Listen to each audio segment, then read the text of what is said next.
स्थित बसपा कार्यालय में मनाया गया पूर्व मुख्यमंत्री बहन कुंवारी मायावती जी का जन्मदिवस कार्यक्रम। जिला अध्यक्ष महेश चौधरी के नेतृत्व में कार्यक्रम हुआ सकुशल संपन्न।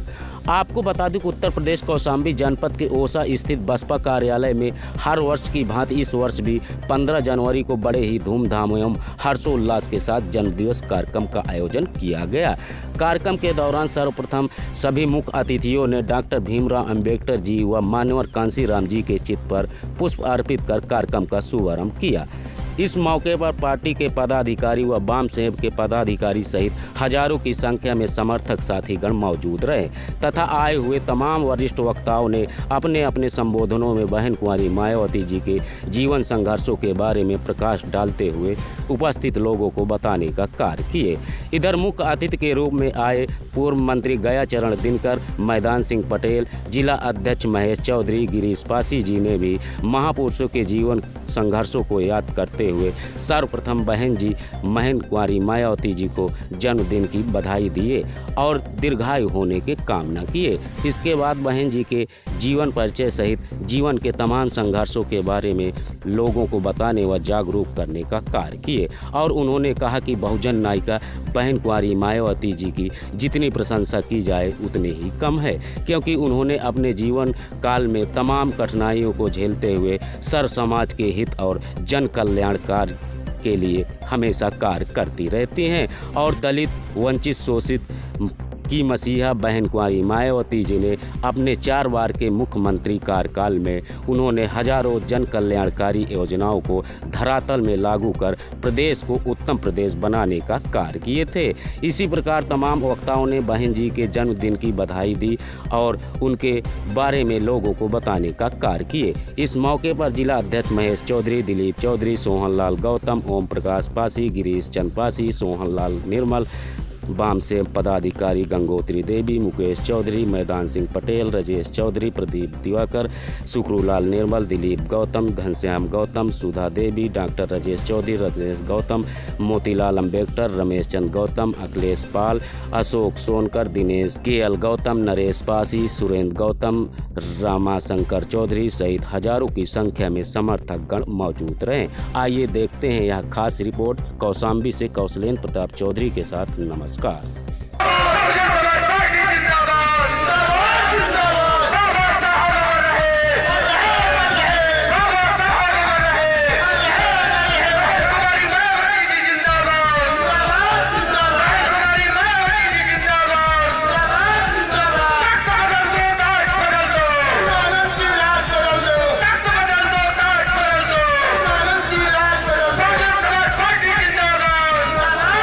जाना जाता था और जानवरों से बदतर जिंदगी जीने के लिए मजबूर किया जाता था। इस तरह की सामाजिक संरचनाएं लोगों ने की थी।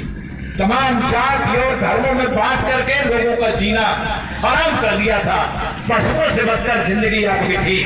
बाबा साहब अम्बेडकर की बदौलत जब साइमन कमीशन की रिपोर्ट आई तो इन दबे कुचले लोगों को, जाति और धर्म में बांटे गए लोगों का नाम संवैधानिक नाम मिला, जिसे हम कहते हैं बीसी, बैकवर्ड नाम जो मिला।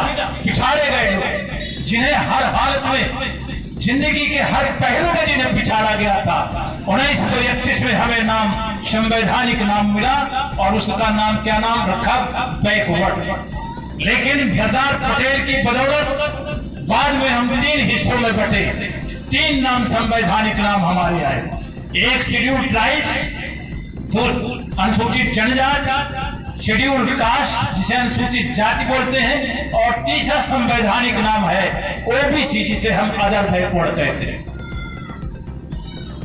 और जो भी संविधान में, चूंकि यही पिछाड़े गए थे, यही सताए गए थे, यही दबाए गए थे, यही कुचले गए, इसलिए बाबा साहब अम्बेडकर ने इस देश के जो आज की तारीख में जिन्हें शेड्यूल कास्ट कहते हैं, आज की तारीख में जिन्हें शेड्यूल ट्राइब्स कहते हैं, आज की तारीख में जिन्हें ओबीसी कहते हैं और आज की तारीख में जिन्हें रिलीजियस माइनॉरिटीज कहते हैं, इनके हक और अधिकारों को बराबरी का हर मामले में बराबरी का हक और उनके अधिकारों की सुरक्षा की गारंटी भारत का संविधान देता है।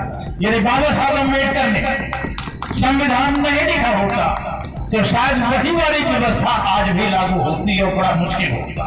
एक वो मसीहा जिसने अपनी पूरी ताकत के बल पर सारी विरोधी ताकतों का मुकाबला करके इतना बेहतर और पवित्र संविधान हमें दिया है। आज की तारीख में करोड़ों करोड़ों लोग पढ़े लिखे लोग हैं, करोड़ों करोड़ों लोग हैं, लेकिन वो काम नहीं कर सकते जो बाबा साहब अम्बेडकर ने अकेले तब किया। आज भी संविधान के मुताबिक देश की सारी व्यवस्थाएं चलती हैं, चाहे वो व्यवस्थापिका हो, चाहे वो कार्यपालिका हो, चाहे न्यायपालिका हो। संविधान से ऊपर या संविधान से हट करके कोई अलग काम करने का किसी को हक नहीं है, किसी को अधिकार नहीं दिया गया। लोग कहते हैं ना कि इस देश का कोर्ट सबसे बड़ा होता है, अदालतें बहुत बड़ी होती, न्यायपालिका सर्वोच्च होती, उससे बड़ा कोई नहीं होता है। लेकिन साथ में जान लेना होगा कि न्यायपालिका को भी संविधान में दी गई व्यवस्था और सीमा रेखा को क्रॉस करने का अधिकार नहीं। जस्टिस हो, इस देश का राष्ट्रपति हो, इस देश का प्रधानमंत्री हो, देश का प्रधानमंत्री व्यवस्थापिका, राज्यों में चीफ मिनिस्टर, सरकारें, किसी भी सरकार, चाहे वो राज्य सरकार, चाहे वो केंद्र सरकार, कोई भी बिरोक्रेट, कोई भी पदाधिकारी, इस देश का चाहे राष्ट्रपति हो, इनको और न्यायपालिका जिले से लेकर के हाई कोर्ट से लेकर सुप्रीम कोर्ट तक की अदालतों की सीमा रेखाएं निश्चित कर दी गई, उनके अधिकार और कर्तव्य और दायित्व सुनिश्चित कर दिए गए। संविधान से इतर किसी को भी अपनी बात कहने का या फैसला लेने का या निर्णय लेने का अधिकार नहीं दिया गया। बाबा साहब अम्बेडकर इतनी मजबूत व्यवस्था संविधान में नहीं दी होती तो शायद हमारा नामो निशान मिट गया होता। भारत के नक्शे में आज हम थोड़ा बहुत दिखाई दे रहे हैं, शायद भारत के नक्शे में हर इंसान की शकल में नहीं पहचाने जाते। धन्य है बाबा साहब अम्बेडकर, जिस अम्बेडकर की प्रेरणा को, त्याग को, तपस्या को, संघर्ष को, जीवन आदर्श को लेकर के मानवर कांशीराम जी ने पूरे देश में तमाम जातियों में तोड़े गए लोगों को जोड़ करके आपसी जो नफरत थी, जिन्होंने धर्म किया हो या धर्म किया हो, जाति और धर्म के बीच में जो खाई खोल दी थी नफरत की, ऊंच नीच छुआछूत की व्यवस्थाएं जो कायम कर दी थी, भारत के संविधान के अनुच्छेद 19 में संविधान लागू होने की तारीख से इस देश में छुआछूत का खात्मा हो जाता है। अंधविश्वास, पाखंड और कुरीतियों का अंत किया गया संविधान के जरिए, लेकिन भारत का कोई हिस्सा